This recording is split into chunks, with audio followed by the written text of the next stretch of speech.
May kwento lang po ako sa inyo. Kukwento ako kaya habang tayo nagkakape. Kahapon, meron ako nakitang dumaan sa aking feed kahapon.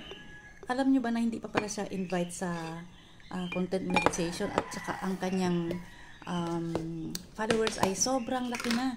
Umabot na siya ng 500 plus K. Hindi pa pala siya na-invite. Alam nyo, ang daming hindi pa na-invite sa ating content monetization. Ang hirap nga, sabi nila. Kasi ayan, parang invitation lang lahat. Hindi siya pwedeng ganito, ganun na kailangan mo siyang gawan ng paraan. Hindi. Invitation lang po talaga. Ako na-invite ako, 10,000 followers pa lang ako nung na-invite ako. Kaya, lucky tayo kasi nga na-invite tayo ng ganun lang ang ating followers. Ang gawin ninyo, lang po kayo, mag-upload lang po kayo ng upload. Uploadan nyo lahat yung inyong lock na mga tag dito, mga tools ninyo. Lagyan nyo po lahat yun. Kunwari sa Reels, ads on Reels, bonuses, at saka sa stars. Lagyan nyo po lahat yun para ma-invite po kayo. Huwag yung isa lang ang lagyan ninyo. Pero sa akin ngayon, kasi nga sabi, dun ako mag-upload sa aking text dahil mas marami. Nakita kong mas marami nga talaga doon kahit na simple lang yung aking text. Sa 500 plus na view, meron po akong 0.2. Kanina, meron akong 300 plus lang, merong 0.1.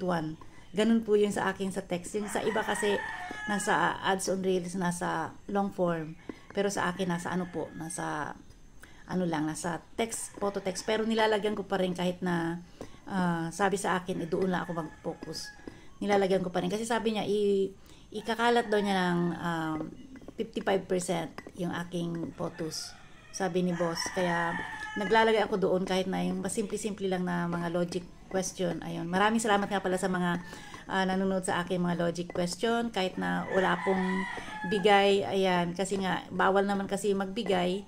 Depende sa paano mo sasabihin dyan sa iyong platform kung paano mo sila bibigyan. Kaya mahirap kasi hindi mo alam, baka nakikita na ni boss natin yan. Kailangan nating igalang yung sinasabi niya na hindi pwede, ganun. Ang tagal ko nang walang buyag lang, no?